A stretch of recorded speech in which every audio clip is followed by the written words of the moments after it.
February 24th, 1968. 2,342 hours local time.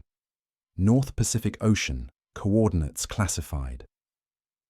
Inside the pressure hull of Soviet ballistic missile submarine K-129, Senior Lieutenant Mikhail Zhuravlev stood watch in the control room, monitoring instruments that glowed softly in the red emergency lighting that submariners lived under during silent running. The submarine had been submerged for 16 days, maintaining radio silence as it patrolled waters 3,000 miles from the nearest Soviet port. The crew of 98 men had settled into the rhythm of underwater operations, the constant low hum of machinery, the recycled air that always tasted slightly metallic, the awareness that only inches of steel separated them from crushing pressure that could collapse the hull in milliseconds. Then the sonar operator heard something, a sound that didn't belong in the acoustic profile of empty ocean, not the biological noise of whales or dolphins, not the distant signature of surface shipping. Something closer, metallic, moving.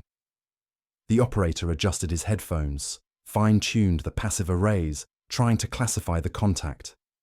In a submarine, sound is survival. Every noise tells a story. The hum of your own machinery, carefully dampened to avoid detection.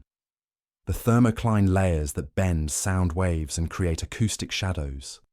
The distant rumble of storms on the surface. And sometimes, if you're unlucky, the sound of another submarine hunting you in the same silence you're maintaining. The operator reported the contact to the watch officer. Possible submarine, bearing uncertain, range unknown. In the control room, tension rippled through the watchstanders. Soviet doctrine for this situation was clear. Maintain silent running. Do not transmit. Do not change depth or course abruptly. Listen, identify, evade if necessary. But the contact was fading in and out of the passive sonar, appearing and disappearing as sound waves bent through temperature layers, making it impossible to establish whether this was a genuine threat or an acoustic ghost, a phantom created by ocean conditions. Captain First Rank Vladimir Kobzar, commanding officer of K-129, was summoned to the control room. He reviewed the sonar data, questioned the operator, considered his options. The submarine was carrying 3 R-21 ballistic missiles, each with a 1 megaton nuclear warhead. Protocol demanded extreme caution.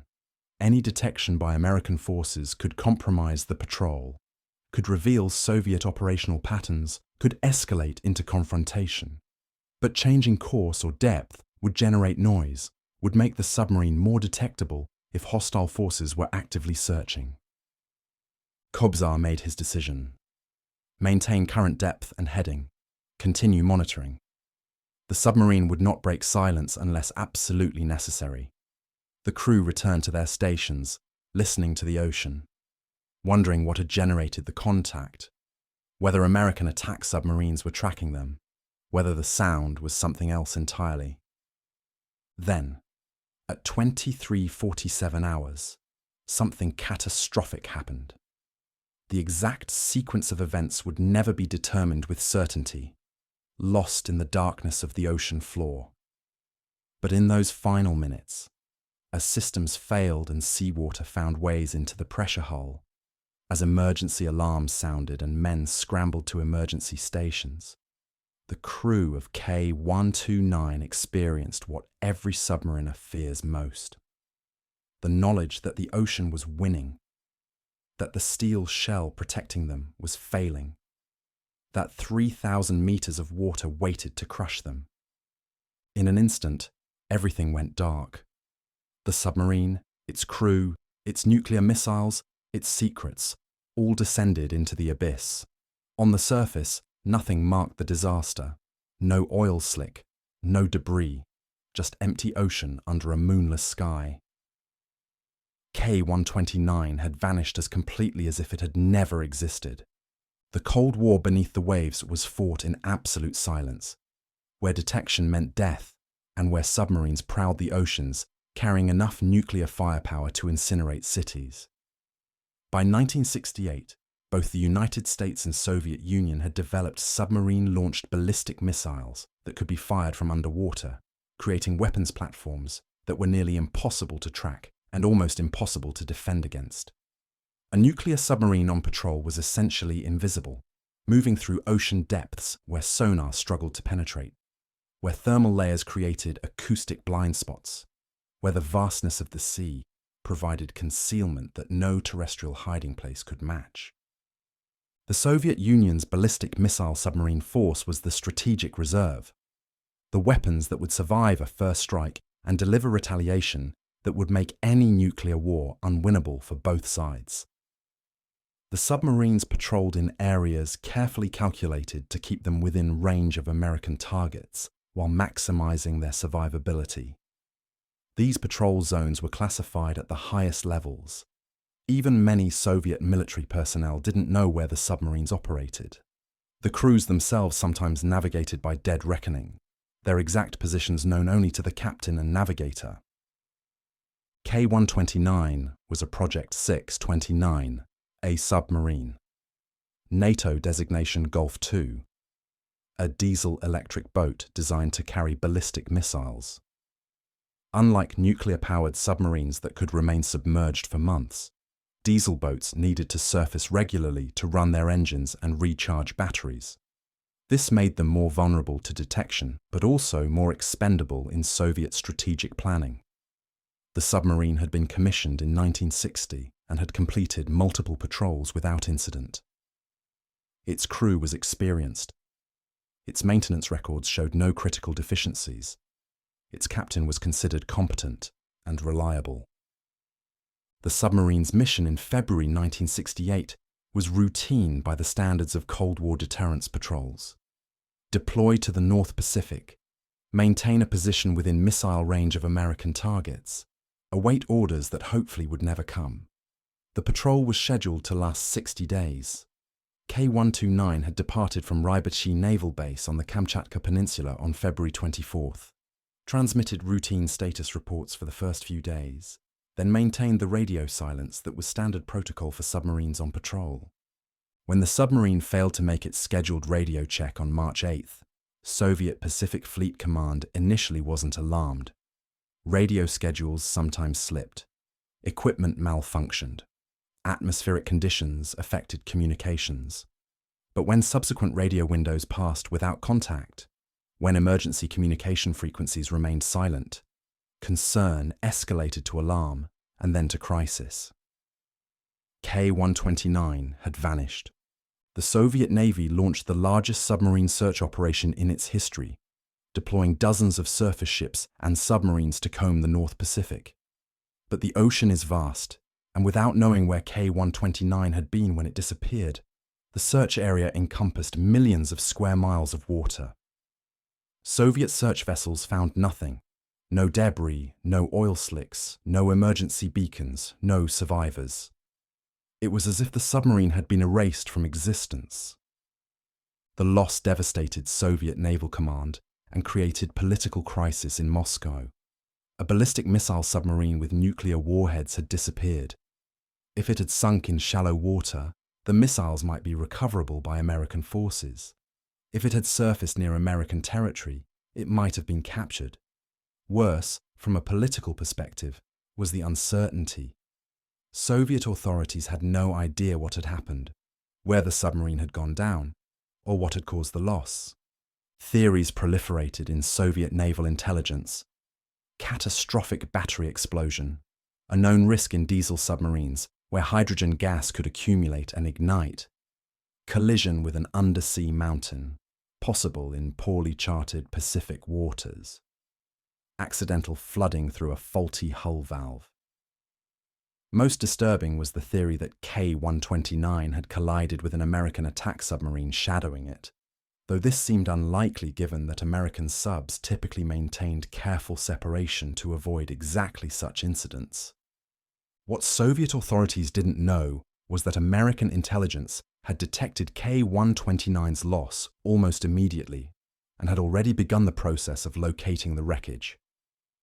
The United States had deployed a classified underwater surveillance system called SOSUS, Sound Surveillance System, a network of underwater hydrophones positioned across the ocean floor that could detect submarine activity at enormous ranges. On the night of February 24th, SOSUS arrays had recorded unusual acoustic signatures from the North Pacific, sounds consistent with a submarine hull failure, followed by the implosion of compartments as water pressure crushed the structure during its descent. American naval intelligence analysts reviewed the acoustic data and calculated a probable location for the source of the sounds. The coordinates placed the event roughly 1,560 nautical miles northwest of Hawaii, in waters approximately 16,000 feet deep. If a Soviet submarine had sunk there, recovering it would be technically challenging but potentially feasible.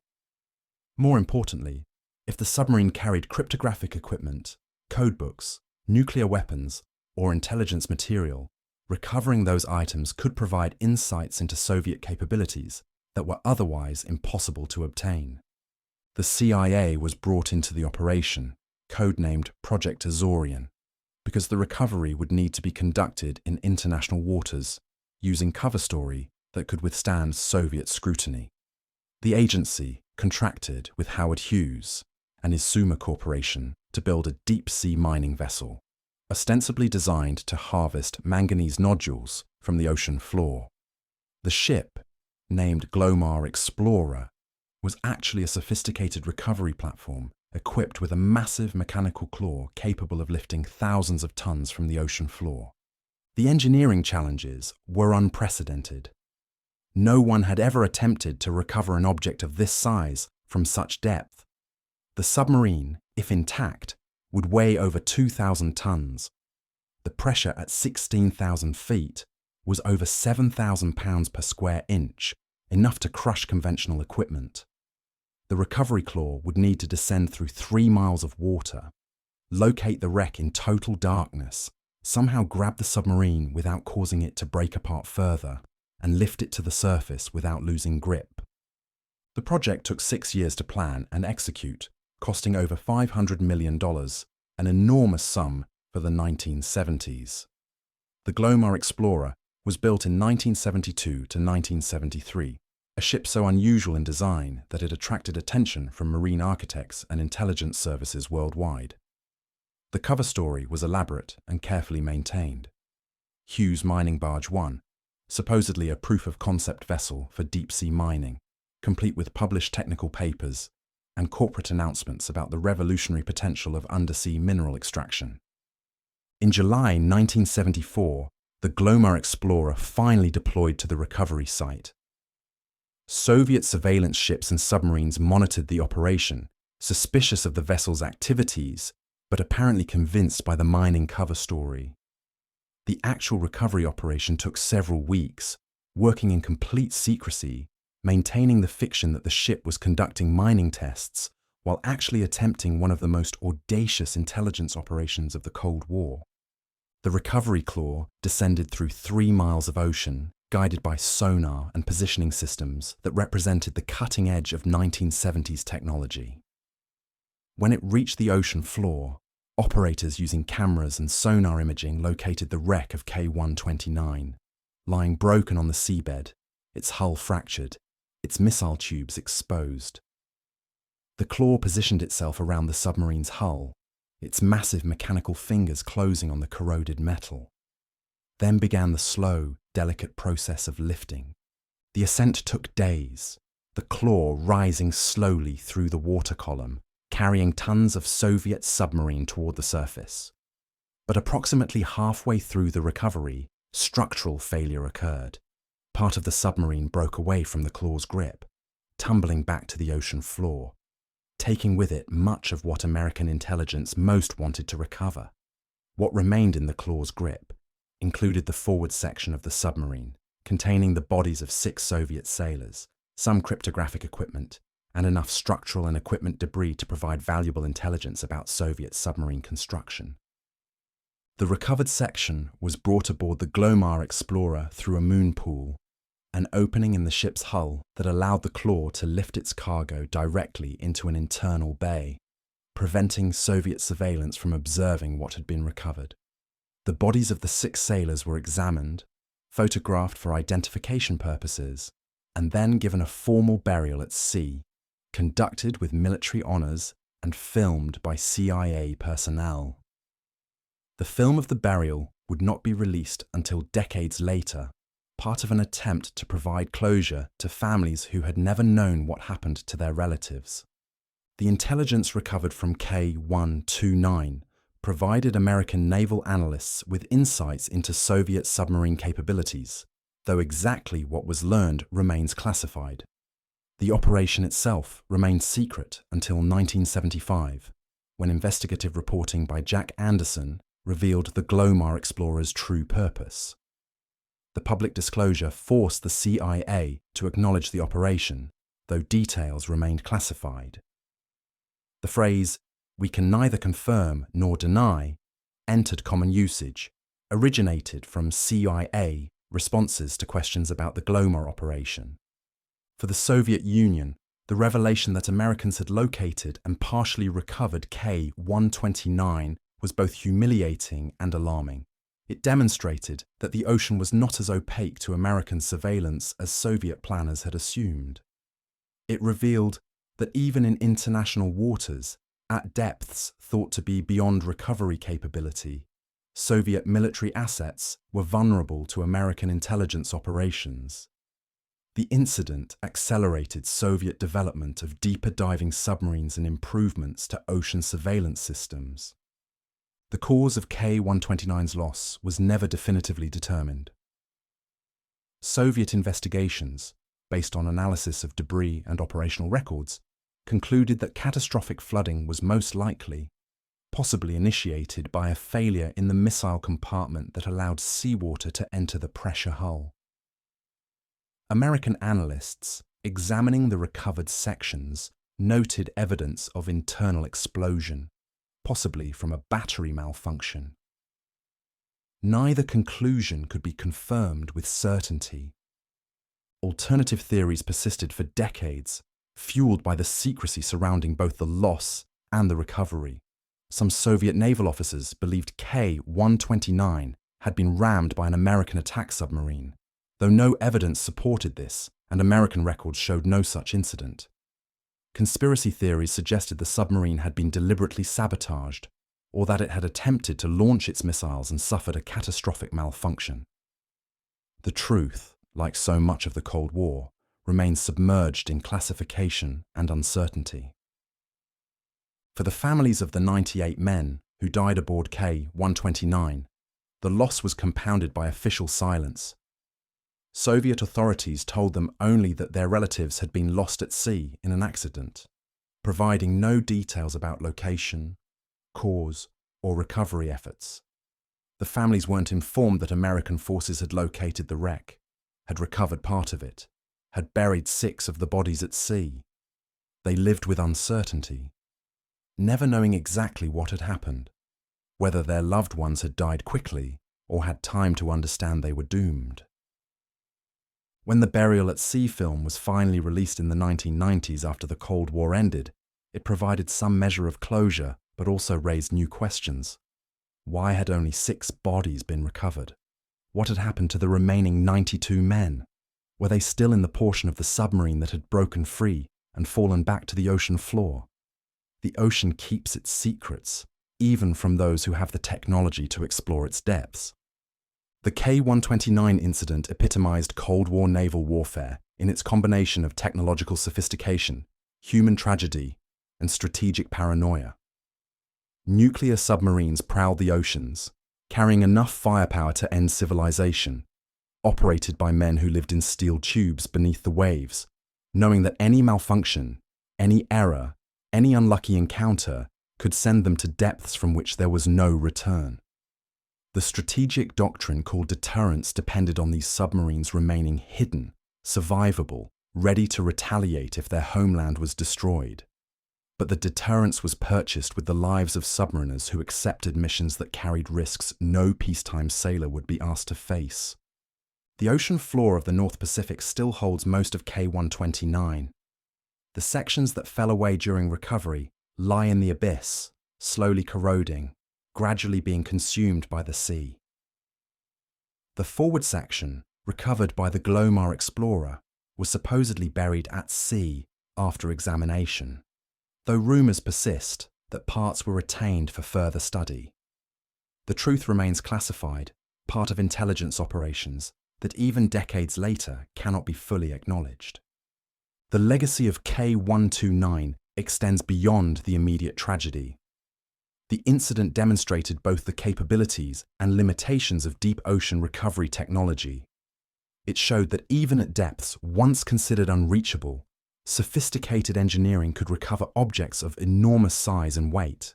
But it also showed the limitations, the structural failures, the impossibility of recovering everything.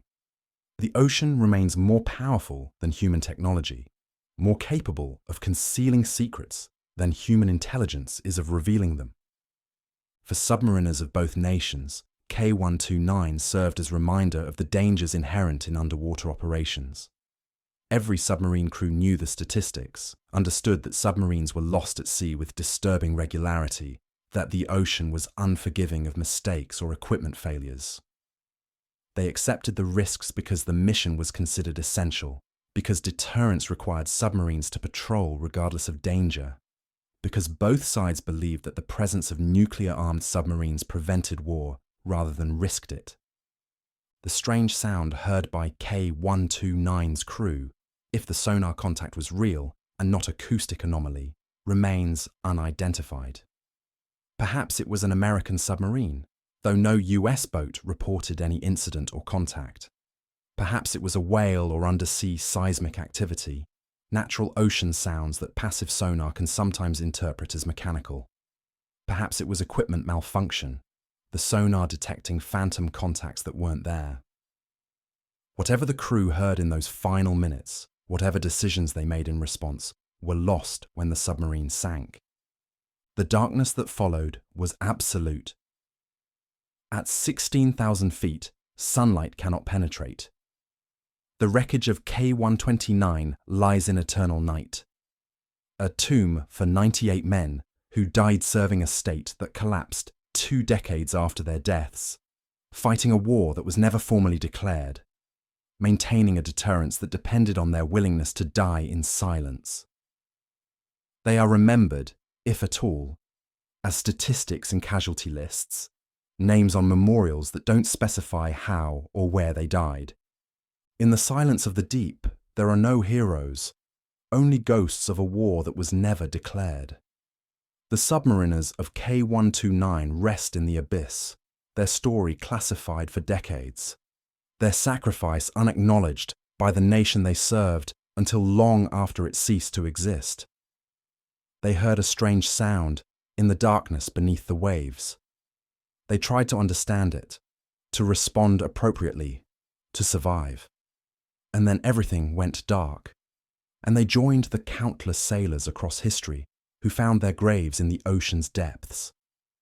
The sea holds them still, guards their secrets, and reminds those who venture into the deep that some places remain forever beyond human reach, where silence is eternal and darkness absolute.